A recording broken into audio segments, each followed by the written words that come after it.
came to win, yeah, I came to win. Here we go.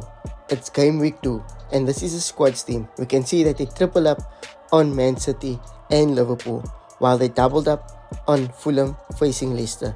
Alexander-Arnold, Robertson, Salah, Eze and Haaland are all in my team. And Henderson, you got the bench, but you're starting in my team. I'm not going to talk a lot about Henderson. We know that he is my option and there's no rotating him out. Then in defense, I have Trent. Trent was first amongst defenders in XA. Expected assist. His expected assist was 1.00. So meaning that he had to at least assist 1. And this was at least Jota, the 1 assist that you missed out on. So it was a good assist. Trent is still in it with his new Predator boots, switching from New Balance to Predator to Adidas, and it's looking good. Now the second most attacking when it comes to assists is Pedro. Now we must understand that Pedro is on 75% and a slight risk for the next fixture. I think that's the reason the scouts don't have him in their team. But he is on 75. We're going to hear by Ange Postecoglou what they say. Brentford isn't also weak defensively. They are ranked 6th with regards to or attacking. They are ranked 6th in XG.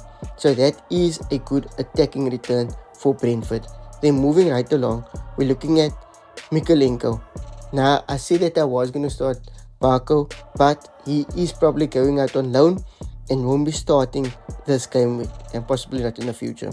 So all the best for you, Barco, on loan. Improve, up your game. And then Mykolenko is starting for Everton against Spurs. Now Spurs' XG was 1.18 and that is 11th in the league. So, you know, it's not that great. And he will be facing Brendan Johnson on his line.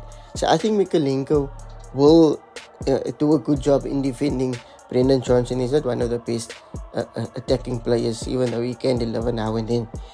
Then Robertson, that is in the team for the scouts as well. He's in my team. They are facing promoted side Leicester at Craven Cottage, which is important. So they are at home. And even though Fulham had the third worst XGC, which is expected goals conceded, that was against Man United, and Man United had to bury them. Bruno Fernandes missed 2 great opportunities, and the rest of the team was also not good.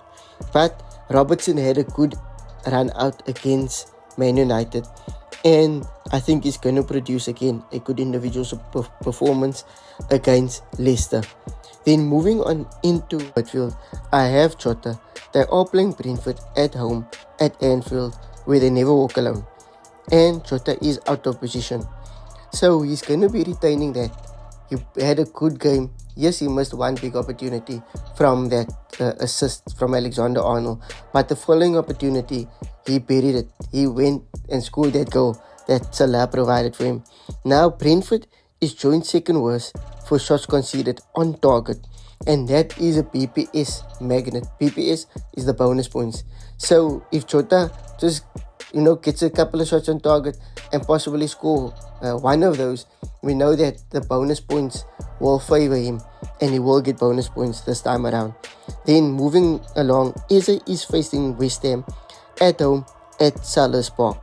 Now Eze was robbed of a goal, and the referee came afterwards to say that he whistled before the time and that goal should have actually stood.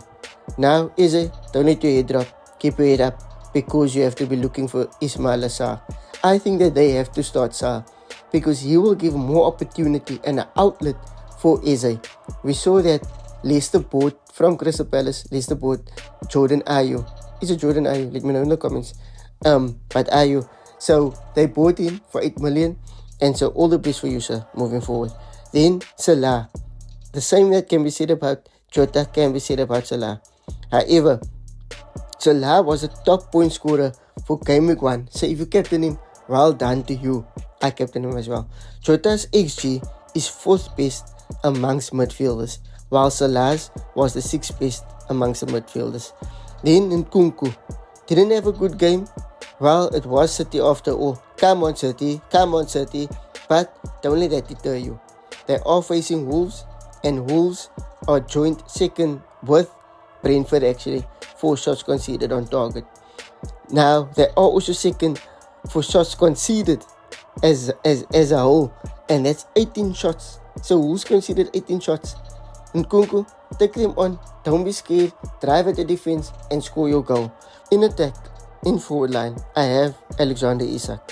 He was restricted by Shaw's red card, as well as all of Newcastle's defense, even though they kept a clean sheet against Southampton. At least he came away with an assist for all the people that captained him, even though, interesting fact, Haaland was still the most captained player in Gameweek 1 and definitely gonna be in Gameweek 2. But hopefully in Gameweek 2, we will see the real Isak standing up. So the real Isak, please stand up, as M&M will say.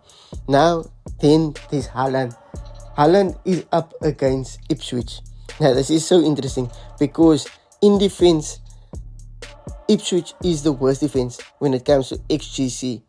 The expected goals conceded at 2.65, and it's expected that City will score more than 3 goals. Personally, I think they will score more than 4 goals. So I'm looking for City. They are at home at the Etihad, and I think they're going to bury Ipswich. Then in attack again as Pedro. Pedro is up against United. United is good in defense, but I think that Pedro can do a bit of a 1-2 with Warbeck and go through on goal, score against Onana.